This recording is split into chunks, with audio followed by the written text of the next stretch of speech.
the technology likely to have the greatest impact on the next few decades has arrived. And it's not social media, it's not big data, it's not robotics, it's not even AI. And you'll be surprised to learn that it's the underlying technology of digital currencies like Bitcoin. It's called the blockchain. Blockchain.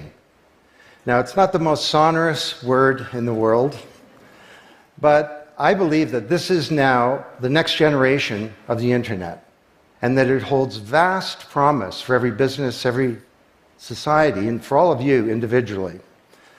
You know, for the past few decades, we've had the Internet of Information. And when I send you an email or a PowerPoint file or something, I'm actually not sending you the original, I'm sending you a copy. And that's great. This is democratized information. But when it comes to assets, things like money, financial assets like stocks and bonds, loyalty points, intellectual property, music, art, a vote, carbon credit, and other assets, sending you a copy is a really bad idea. If I send you $100, it's really important that I don't still have the money and that I can't send it to you. So this has been called the double spend problem by cryptographers for a long time. So today, we rely entirely on big intermediaries, middlemen like banks, government, big social media companies, credit card companies, and so on, to establish trust in our economy. And these intermediaries perform all the business and transaction logic of every kind of commerce, from authentication, identification of people, through to clearing, settling, and record keeping. And overall, they do a pretty good job, but there are growing problems. To begin, they're centralized. That means that they can be hacked, and increasingly are. And JP Morgan, the US federal government, LinkedIn, Home Depot, and others found that out the hard way. They exclude billions of people from the global economy. For example, people who don't have enough money to have a bank account. They slow things down. It can take a second for an email to go around the world, but it can take days or weeks for money to move through the banking system across the city. And they take a big piece of the action, 10 to 20%, just to send money to another country. They capture our data, and that means that we can't monetize it or use it to better manage our lives. And our privacy is being undermined. And the biggest problem is that overall, they've appropriated the largesse of the digital age asymmetrically. And we have wealth creation, but we have growing social inequality. So what if there were not only an internet of information, what if there were an internet of value? Some kind of vast, global, distributed ledger running on millions of computers and available to everybody, and where every kind of asset, from money to music, could be stored, moved, transacted, exchanged, and managed, all without powerful intermediaries. What if there were a native medium for value? Well, in 2008, the financial industry crashed, and perhaps propitiously, an unknown or anonymous person or persons named Satoshi Nakamoto created a paper where he developed a protocol for a digital cash that used an underlying cryptocurrency called Bitcoin. And this cryptocurrency enabled people to establish trust and do transactions without a third party. And the seemingly simple act set off a spark that's ignited the world, that has everyone excited or terrified or otherwise interested in many places. Now, don't be confused about Bitcoin, okay? Bitcoin is an asset. It goes up and down, and that should be of interest to you if you're a speculator. More broadly, it's a cryptocurrency. It's not a fiat currency controlled by a nation state, and that's of greater interest. But the real pony here is the underlying technology. It's called blockchain. So, for the first time now in human history, people everywhere can trust each other and transact peer-to-peer. And trust is established not by some big institution, but by collaboration, by cryptography, and by some clever code. And because trust is native to the technology, I call this the trust protocol. Now you're probably wondering, well, how does this thing work? Fair enough. Assets, digital assets like money to music and everything in between, are not stored in a central place, but they're distributed across a global ledger using the highest level of cryptography. And when a transaction is conducted, it's posted globally across millions and millions of computers. And out there around the world is a group of people called miners. These are not young people, they're Bitcoin miners. And they have massive computing power at their fingertips, 10 to 100 times bigger than all of Google worldwide. And these miners do a lot of work. And every 10 minutes, kind of like the heartbeat of a network, a block gets created that has all the transactions from the previous 10 minutes. And then the miners get to work trying to solve some tough problems. And they compete. And the first miner to find out the truth and to validate the block is rewarded in digital currency, in the case of the Bitcoin blockchain with Bitcoin. And then, this is the key part, that block is linked to the previous block and the previous block to create a chain of blocks, and everyone is time-stamped, kind of like with a digital wax seal.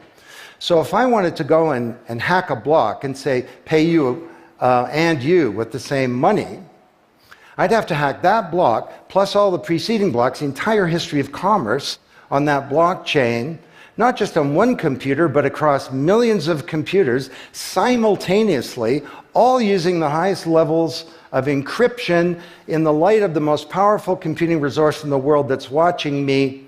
Tough to do. And this is infinitely more secure than the computer systems that we have today. Blockchain, that's how it works. So the Bitcoin blockchain is just one. There are many. The Ethereum blockchain was developed by a Canadian named Vitalik Buterin. He's 19 years old. And this blockchain has some extraordinary capabilities. One of them is that you can build smart contracts. It's kind of what it sounds like. It's a contract that self-executes. And the contract handles the enforcement and the management, performance, and payment. The contract kind of has a bank account too, in a sense, of agreements between people. And today, on the Ethereum blockchain, there are projects underway to do everything from create a new replacement for the stock market to create a new model of democracy where politicians are accountable to citizens. So, to understand what a radical change this is going to bring, let's look at one industry, financial services. You recognize this? Rube Goldberg machine. It's a ridiculously complicated machine that does something really simple, like crack an egg or shut a door. Well, kind of reminds me of the financial services industry, honestly. I mean, you tap your card in the corner store and a bit stream goes through a dozen companies, and each with their own computer systems, some of them being 1970s mainframes, older than many of the people in this room. And 3 days later, a settlement occurs. Well, with a blockchain financial industry, there would be no settlement because the payment and the settlement is the same activity. It's just a change in the ledger. So Wall Street and all around the world, the financial industry is in a big upheaval about this, wondering, can we be replaced, or how do we embrace this technology for success? Now, why should you care? Well, let me describe some applications. Prosperity. The first era of the Internet of information, brought us wealth, but not shared prosperity, because social inequality is growing. And this is at the heart of all of the anger and extremism and protectionism and xenophobia and worse that we're seeing growing in the world today. Brexit being the most recent case. So, could we develop some new approaches to this problem of inequality? Because the only approach today is to redistribute wealth, tax people and spread it around more. Could we pre-distribute wealth? Could we change the way that wealth gets created in the first place by democratizing wealth creation, engaging more people in the economy, and in ensuring that they got fair compensation. Let me describe 5 ways that this can be done. Number 1, did you know that 70% of the people in the world who have land have a tenuous title to it? So you got a little farm in Honduras, some dictator comes to power. He says, I know you got a piece of paper that says you own your farm, but the government computer says my friend owns your farm. This happened on a mass scale in Honduras, and this problem exists everywhere.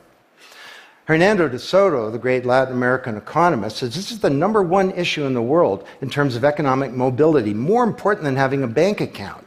Because if you don't have a valid title to your land, you can't borrow against it, and you can't plan for the future. So today, companies are working with governments to put land titles on a blockchain. And once it's there, this is immutable. You can't hack it. This creates the conditions for prosperity for potentially billions of people. Secondly, a lot of writers talk about Uber and Airbnb and TaskRabbit and Lyft and so on as part of the sharing economy. This is a very powerful idea that peers can come together and create and share wealth. My view is that these companies are not really sharing. In fact, they're successful precisely because they don't share. They aggregate services together and they sell them. What if rather than Airbnb being a $25 billion corporation, there was a distributed application on a blockchain, we'll call it B Airbnb, and it was essentially owned by all of the people who have a room to rent. And when someone wants to rent a room, they go onto the blockchain database and all the criteria sift through, help them find the right room, and then the blockchain helps with the contracting, it identifies the party, it handles the payments, just through digital payments are built into the system, and it even handles reputation, because if she rates a room as a 5-star room, that room is there, and it's rated, and it's immutable. So the big sharing economy disruptors in Silicon Valley could be disrupted, and this would be good for prosperity. Number 3, the biggest flow of funds from the developed world to the developing world is not corporate investment, and it's not even foreign aid. It's remittances. This is the global diaspora, people who've left their ancestral lands, and they're sending money back to their families at home. This is $600 billion a year, and it's growing, and these people are getting ripped off. Annalie Domingo is a housekeeper, and she lives in Toronto, and every month she goes to the Western Union office with some cash to send her remittances to her mom in Manila. It costs her around 10%. The money takes 4 to 7 days to get there. Her mom never knows when it's going to arrive. It takes 5 hours out of her week to do this. 6 months ago, Annalie Domingo used a blockchain application called Abra. And from her mobile device, she said $300 went directly to her mom's mobile device without going through an intermediary. And then her mom looked at her mobile device, and it's kind of like an Uber interface. There's Abra tellers moving around. She clicks on a teller that's a 5-star teller. He's 7 minutes away. The guy shows up at the door, gives her Filipino pesos. She puts them in her wallet. The whole thing took minutes, and it cost her 2%. This is a big opportunity for prosperity. Number 4, the most powerful asset of the digital age is data. And data is really a new asset class, maybe bigger than previous asset classes like land under the agrarian economy or an industrial plant, or even money. And all of you, we create this data. We create this asset. And we leave this trail of digital crumbs behind us as we go throughout life. And these crumbs are collected into a mirror image of you, the virtual you. And the virtual you may know more about you than you do, because you can't remember what you bought a year ago or said a year ago or your exact location a year ago. And the virtual you is not owned by you. That's the big problem. So today there are companies working to create an identity in a black box. The virtual you owned by you. And this black box moves around with you as you travel throughout the world, and it's very, very stingy. It only gives away the shred of information that's required to do something. A lot of transactions, the seller doesn't even need to know who you are. They just need to know that they got paid. And then this avatar is sweeping up all this data and enabling you to monetize it. And this is a wonderful thing, because it can also help us protect our privacy. And privacy is the foundation of a free society. Let's get this asset that we create back under our control, where we can own our own identity and manage it responsibly. Finally,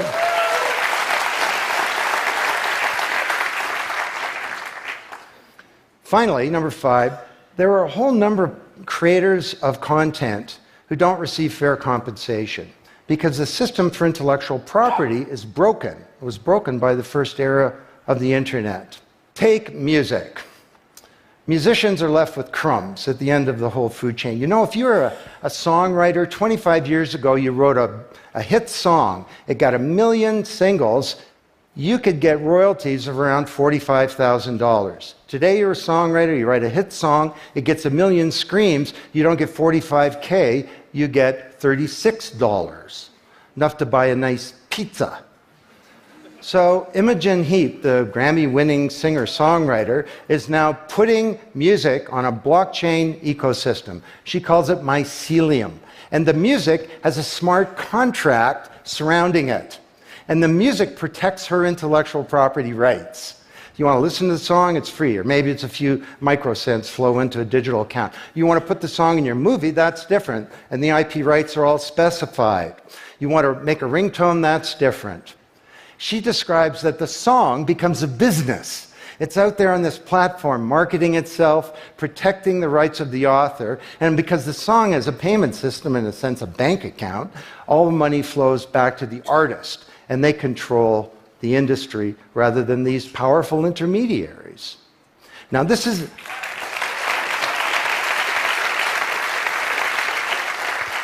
not just songwriters, it's any creator of content, like art,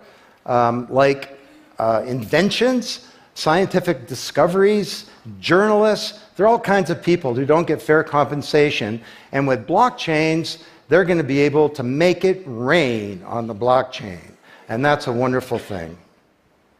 So these are 5 opportunities out of a dozen to solve one problem, prosperity, which is one of countless problems that blockchains are applicable to. Now, technology doesn't create prosperity, of course, people do.